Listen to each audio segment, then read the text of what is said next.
Hello बच्चों, let us read the given question. Question कह रहा है photo electric effect supports the quantum nature of light because, मतलब कि जो हम लोग का फोटो इलेक्ट्रिक इफेक्ट है वो लाइट के क्वांटम नेचर को बताता है। उसके लिए हम लोग को गिवन ऑप्शंस है, तो हमें चूज करना है कि कौन सा ऑप्शन क्वांटम नेचर को सपोर्ट करेगा और कौन सा नहीं करेगा। फर्स्ट ऑप्शन है there is a minimum frequency of light below which no photoelectrons are emitted. Second option है the maximum kinetic energy of photoelectrons depend only on the frequency of light and not on its intensity. Third option है even when the metal surface is faintly illuminated by the light of wavelength less than the threshold wavelength, the photoelectrons leave the surface immediately. And fourth option है electric charge of photoelectron is quantized. So इन चारों option को समझने के लिए हम एक बार basic phenomenon को recall करते हैं। सो बेसिक फिनोमिनन कुछ इस तरीके से होता है।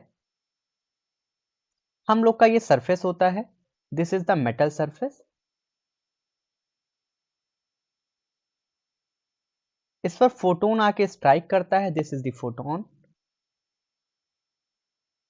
और जैसे ही फोटोन आके स्ट्राइक करता है बिना किसी टाइम गैप के यहां से इलेक्ट्रॉन इजेक्ट हो जाता है, this is the photo electron.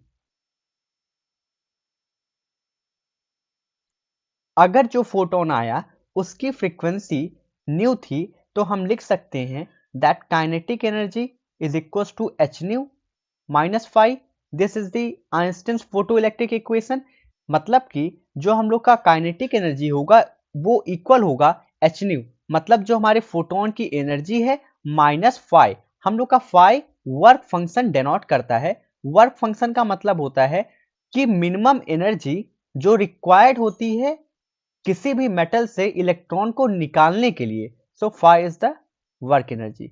अब हम लिख सकते हैं दैट फाई क्या है, work energy, and this is the H nu nought, या इसको हम H C upon lambda nought भी लिखते हैं। न्यू नॉट हम लोग का थ्रेशोल्ड फ्रीक्वेंसी होता है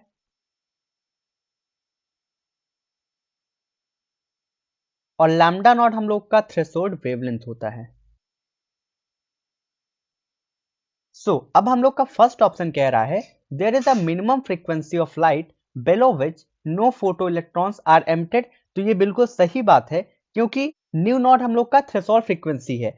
अगर फोटोन की फ्रीक्वेंसी इस फ्रीक्वेंसी से कम है तो हम लोग का वर्क फंक्शन के बराबर भी एनर्जी नहीं होगा उस फोटोन के पास और वो इलेक्ट्रॉन को नहीं निकाल पाएगा। हम लोग का पहला ऑप्शन बिल्कुल सही है। सेकेंड ऑप्शन है the maximum kinetic energy of photoelectrons depend only on the frequency of light and not on its intensity। तो हम अपने इक्वेशन में देख सकते हैं कि काइनेटिक एनर्जी केवल फ्रीक्वेंसी पे डिपेंड कर रहा है ना कि इंटेंसिटी पे। तो ये ऑप्शन भी बिल्कुल करेक्ट है। ऑप्शन थर्ड कह रहा है even when the metal surface is faintly illuminated by the light of wavelength less than the threshold wavelength the photoelectrons leave the surface immediately. हम जानते हैं कि थ्रेशोल्ड वेवलेंथ से अगर कम वेवलेंथ रहेगी तो हमारे फोटोन के पास इतनी एनर्जी रहेगी कि वो इलेक्ट्रॉन को निकलवा सकता है। तो अगर फोटोन के पास इतनी एनर्जी है तो अगर एक फोटोन भी आता है तो वो एक फोटो इलेक्ट्रॉन को निकलवा लेगा।